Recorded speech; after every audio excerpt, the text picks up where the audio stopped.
we've got an old pal of mine, Seán Murray, the Irish film director of note, who was making some very powerful captures of the mob that were out in Belfast in the north of Ireland over the weekend, and they struck me so powerfully, and there's been a lot of problems since then also, with raids even into Republican areas in the Falls Road last night to try and attack Middle Eastern business there.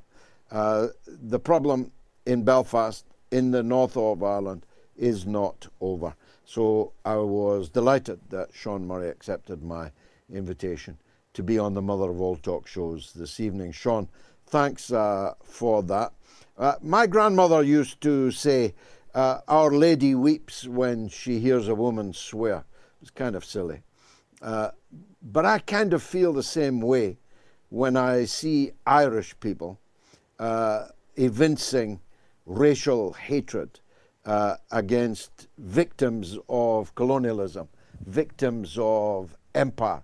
It just seems unnatural to me, for two reasons. First of all, Ireland is itself a victim of colonialism for 800 years, illegally occupied, and some of it still is. But secondly, because the Irish have sailed all over the world as immigrants, and I'm the product of that myself. And to hear them curse immigrants just sounds somehow unnatural. That's the point I'm making. Tell me, how shocked or surprised should I be at the sight of people with an Irish flag talking hate against foreigners? Yeah, well, George, it's a complete anathema to recently to see the Irish flag been flown with these type of people. It's a very recent phenomenon. I know that these things have really kicked off since I would say since COVID. You have people who were cooked up, who didn't have the sense to critically think for themselves, and have just all of a sudden come out and have had right-wing leanings. And here we have it. These recent riots in Belfast, we have basically a coalition of bigots and sectarian thugs. We have these far right coming up from Dublin, and I have to say, not a terrible lot that came up from Dublin, but at the same time, they come up and they disgrace the national flag by standing beside sectarian bigots with Union Jacks and people giving Nazi salutes and all the rest of it. It was a shameful day for Belfast.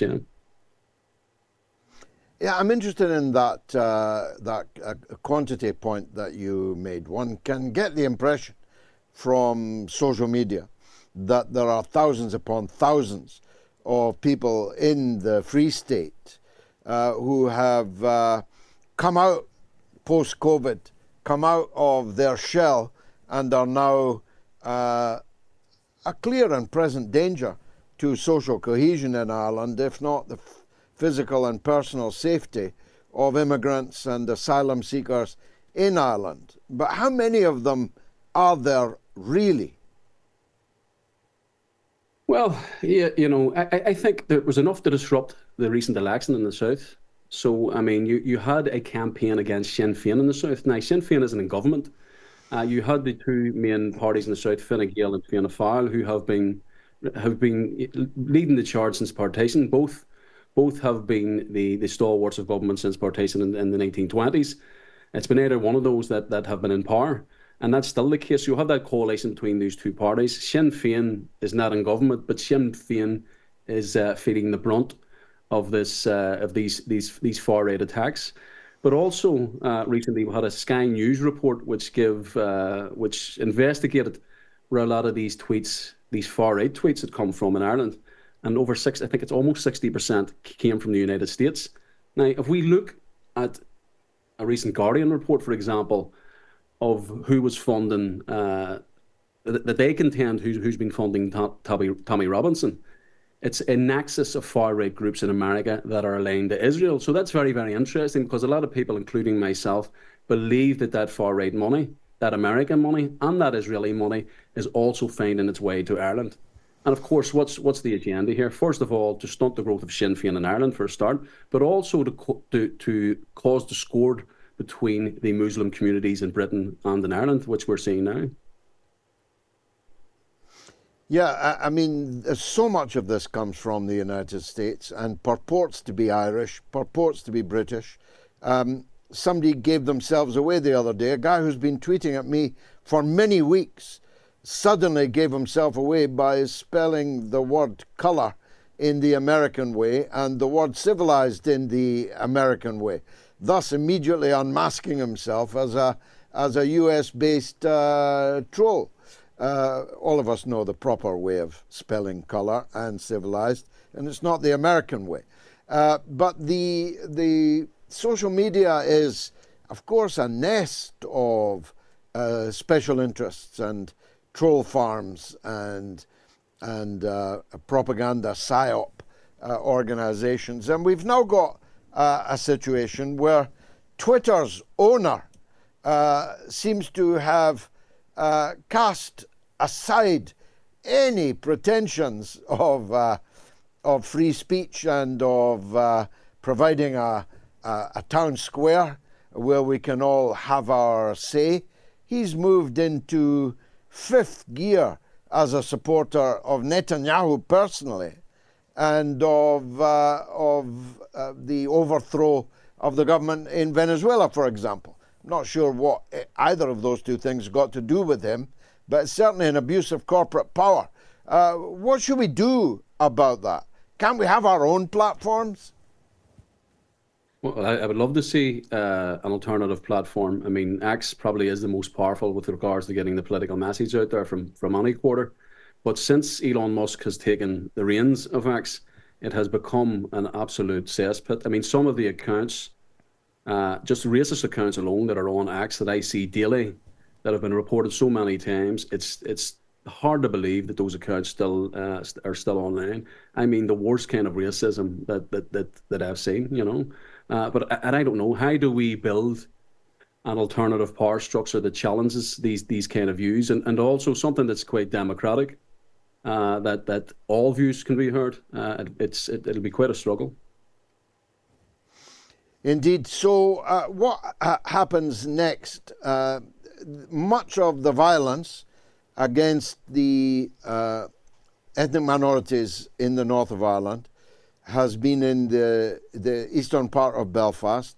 The more civilized West Belfast was having a festival, a Céile, a Féile, which broke all records, attracted record crowds, great cultural diversity, whilst they were burning out Pakistanis in East Belfast. But I saw last night an effort was made to cross over the sectarian line and get into the Falls Road and do damage there. Are people fully seized of the danger of that? No, well, if you're speaking about the same incident, George, there was an incident on the Falls Road last night. I was there. I was at the store afterwards. So what had happened was they were a bunch of youths. We have this glider system in Belfast now where you're able to it's like a train but a bus service, a long bus service, and the kids are jumping off on stops a few miles away. They're running in and raiding shops quickly, stealing stuff and moving on. And there's 20 or 30 of them. And last night they went into a small, I think the owner's Lebanese, went into a store. They were chased out of the store, and there was an incident outside. One of his sons were hit, and one of the young shoplifters were hit also. But the PSNI had come out and said that this was a hate incident. It wasn't a hate incident because their ordinary businesses have been suffering this from this crowd for weeks. I think that this was all blew out of proportion. This wasn't the same type of stuff that we've been seeing with the far right on Saturday, and then incidents around Sandy Row in South Belfast. So I would like to point that out first of all. The community came together very, very quickly and met the store owner, and a number of politicians made statements. But I'm very, very surprised that the PSNI made a statement saying that it was a hate crime, to be quite truthful.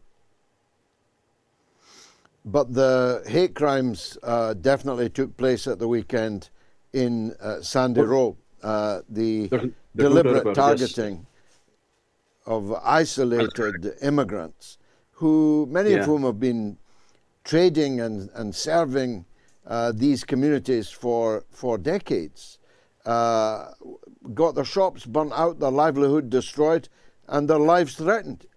How? Why? Well, you have these. What had happened on Saturday was that you had a far right demonstration had been organised for 12 o'clock. I think it was on Saturday. So there was a counter demonstration organised for 11:30. Now the counter demonstration consisted of anti-fascist groups, socialist groups, and what have you, before the main procession arrived of the far right groups. So what you had is you had a standoff. The police were in the middle, just outside City Hall. I mean, the far right and the loyalist group that had congregated across the street from City Hall were outnumbered 5-1, but they were very poisonous. Some of the vulgar insults that they were shouting across at the demonstrators and at the police, which I've captured all in camera, by the way, including threats to myself and other journalists, was off the Richter, was off the scale. So what had happened then, they had organised for to then walk up to the Islamic Centre up beside Queen's University in South Belfast, which was a very, very dangerous precedent to set. I mean, for any of these groups to go up and mobilise outside an Islamic Centre wasn't good. The PSNI, the police service they knew that this was going to happen, so I don't understand how they would allow that group. I'd heard Norman mentioned earlier on about the police being under-resourced in England. It's diabolical here in the north of Ireland also. The police are well under-resourced, and we'd seen that on Saturday. They made their way to the Islamic Centre. On their way up, they had smashed a number of businesses, including a Lebanese cafe. Made their way up to the Islamic Centre, where myself and a number of journalists had been awaiting their arrival. As I had left City Hall, what I was worried about, that there are small nationalist enclaves, small nationalist areas like the Lower Ormer Road and the Market, which had suffered over many years through loyalist paramilitaries. And particularly the Lower Ormer, we had, I'm sure you've heard, George, of the Sean Graham's Bookmakers Massacre. I had phoned the five local people residents. who were murdered, yeah. That's correct, yeah. So they were murdered with guns that were supplied through collusion. One of the pistols came from the British Army, and the other came from the South African shipment that the security service were involved in. So you had five innocent people killed there. We've had a history of orange parades marching through that area, which have only been stopped over this last number of years. So it's a very volatile area. I phoned Gerard Rice and said, were there troops on the ground? Were there people on the ground there? Because we had a situation where you had 200 or 300 loyalists and far right walking up through South Belfast, and there was a high possibility that those people entering the Lower Ormo area. And once we had got to the Islamic Centre, it became apparent that these people didn't even know where they were going. A lot of these people were just following a crowd. And I remember when I was younger and riots in Belfast, some of these kids from Sandy Row, they're joining a big crowd. They're getting caught in the middle of this. It's understandable. But there were leaders there. And as sure as I had said to Gerard Rice, they began to walk down to the Lower Ormo. This was going to be a disaster. By the time I got down to Sean Graham's, the crowds were already on the road. We began to push them back down to University Street. There was some hand-to-hand fighting, and the police came on the scene. But that was a complete disaster waiting to happen. The policing wasn't. It should have been. And after speaking to a Sinn Féin representative later on, Dirty Hargey, who had also phoned on the way up from City Hall, she had said that the police were warned about this the day before. So it's something that is very worrying. Okay, we have the problem of the far right, but there are agitators within the loyalist community who would still have that eagerness to kill not only a Catholic but anybody within the migrant community. Wow. Sean, I'm glad that you came on. I'm glad that you cleared up that point about the Falls Road last night, because I was worried that might become the shape of things to come. And placing it in the context of what you and your community have been through these last 40 years or so. Seán Murray, film director, documentary maker, thanks for joining us on the Mother of All Talk Shows.